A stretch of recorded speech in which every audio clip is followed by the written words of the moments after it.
Juste un petit dessin pour se persuader qu'on peut calculer des probabilités en calculant des aires naturellement. Alors voilà une cible carrée. On imagine qu'un tireur, chaque fois qu'il lance une fléchette, atteint la cible. Et on s'interroge sur la probabilité, par exemple, de tomber dans le quart de cercle rouge. Alors si on n'a aucune information sur le point d'impact, on voit que son abscisse suit la loi uniforme sur l'intervalle 0, 1,8 et son ordonnée aussi. Donc, probabilité de tomber dans la zone rouge, on appelle le grand R cet événement. On peut seulement faire un calcul d'air. On voit qu'on a plus de chances de tomber dans le rouge que dans le bleu. Bref, P de R, c'est l'aire du quart de cercle sur l'aire de tout le carré. Alors, pour simplifier un petit peu, on peut prendre une aire totale égale à 1. Voilà, on change juste d'échelle. Et à ce moment-là, on a cette formule-ci, P de R, ça fait juste l'aire du quart de cercle. C'est-à-dire pi R2 sur 4, pi sur 4. Voilà, on a calculé une probabilité à l'aide d'une aire et on n'a pas fini. On a toujours une variable aléatoire, c'est-à-dire une grandeur qui varie aléatoirement à valeur dans AB. Voilà, et on va donner un exemple de loi de X, c'est-à-dire donner une façon de calculer ces probabilités. Alors ici on a dessiné des nombres A et B et puis des nombres C et D entre A et B. Alors, donc notre définition sera celle-ci. Si X est une variable aléatoire de oméga dans AB, on considère une fonction positive, alors elle est dessinée ici, définie au moins sur l'intervalle AB et dont l'intégrale de A à B vaut 1. Bon, alors on montre cette intégrale, voici. Bon, on a un quadrillage qui montre, c'est à peu près 1. Alors, on dira que petit f, fonction dessinée ici, est la densité de la variable grand X si la loi de grand X est définie ainsi. Probabilité que grand X soit entre C et D, c'est juste l'intégrale de C à D de petit f. Alors, on la montre ici. Voilà. C'est-à-dire que on dit que f est la densité de grand X si on calcule les probabilités en calculant cette intégrale. Voilà, alors les intégrales s'affichent en rouge. Et bien sûr, si on prend D en B et C en A, on arrive à une probabilité de 1.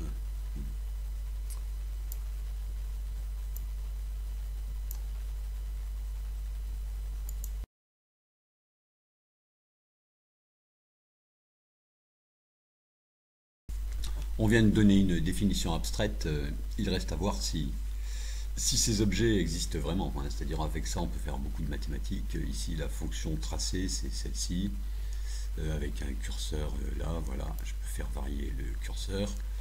Ah, j'ai plus ici une densité, mais si je fais varier petit b, voilà, j'ai l'air qui s'affiche ici. Tiens, voilà, j'ai trouvé de nouveau une variable aléatoire à densité. On peut faire vraiment n'importe quoi. Ce qui est intéressant, c'est pour des variables aléatoires concrètes, des expériences concrètes, est-ce qu'on peut vraiment trouver des densités?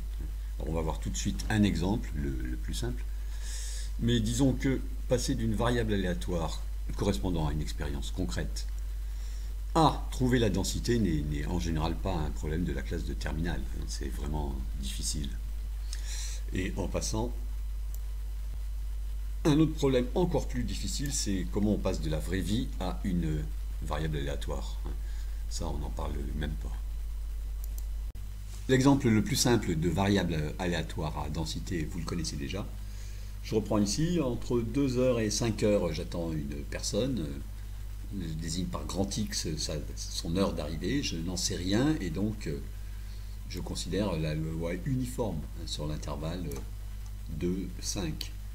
Et on avait dit la probabilité de grand X lors d'arrivée entre C et D, on calcule juste le quotient D-C sur B-A. Ici ça fait 0,5 sur 3, bon, 1/6. Alors en fait, ça, ce nombre-ci, on peut le regarder comme une aire. C'est juste D-C fois 1 sur B-A. Alors D-C, on a déjà la longueur ici, horizontalement, et il suffit de considérer une fonction, elle est déjà tracée, de hauteur, de 1 sur B-A. Et à ce moment-là, cette probabilité ici, c'est juste l'aire de ce rectangle. Voilà, je l'affiche. Ici, bon, 0,17, 1 sur 6, c'est ce qu'on avait dit. Et finalement, qu'est-ce que c'est que la densité de grand X, hein, la densité petit f? C'est la fonction qui est constante, égale à 1 sur b moins a sur l'intervalle AB. C'est tout. Alors, il y a des cas particuliers, hein, si l'intervalle AB est de longueur 1, voilà, on obtient une fonction de hauteur, une fonction constante, hein, de hauteur 1. Bon.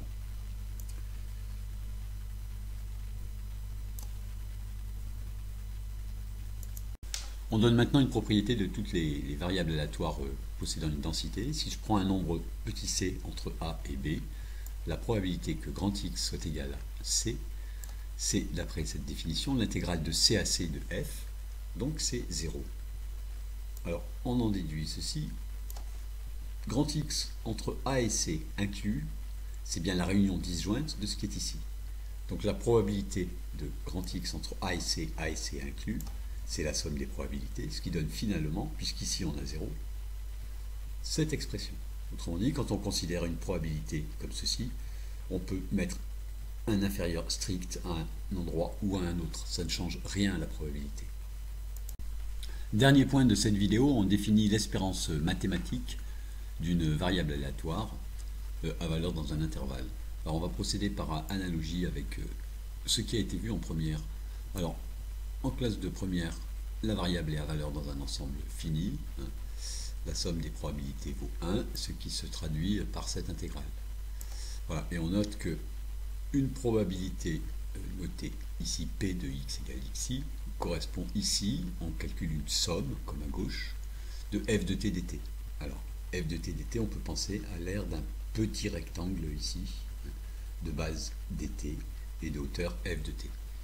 Alors ensuite, pour calculer une probabilité de grand X entre C et D, on ajoute toutes les PI. Alors PI, c'est cette notation, la probabilité de grand X égale XI, pour les XI entre C et D. Voilà, ce qui se simplifie ici avec juste l'intégrale de f de C à D.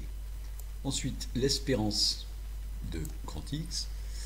Si grand X est comme en classe de première avec un nombre fini de valeurs, c'est la somme des valeurs de x fois les probabilités de ces valeurs. Bon, ce qui pour l'espérance va s'écrire finalement avec une intégrale, celle-ci, qui est bien la somme des valeurs que prend la variable fois f de t dt, qui est, comme ici, une image de la probabilité de la valeur t de grand X. On calcule maintenant l'espérance mathématique d'une variable aléatoire suivant la loi uniforme sur un intervalle AB. Alors, la densité est ici, et on se dit bien que la valeur moyenne, ça va être bon, A plus B sur 2. Alors on le démontre quand même avec cette formule, hein, intégrale de t fois la densité. Ici, la densité est donnée par cette formule, cette fonction constante. Donc on remplace, et ça nous donne cette expression de l'espérance mathématique de x, t fois la densité. Alors ceci est une constante qui sort de l'intégrale, d'où finalement ce calcul, 1 sur b moins a fois primitive de t, c'est t2 sur 2 de a à b, ça fera b2 moins a2 sur 2. Ici on a une simplification, ça fait en haut b plus a sur 2, ce qui était bien ce qu'on attendait.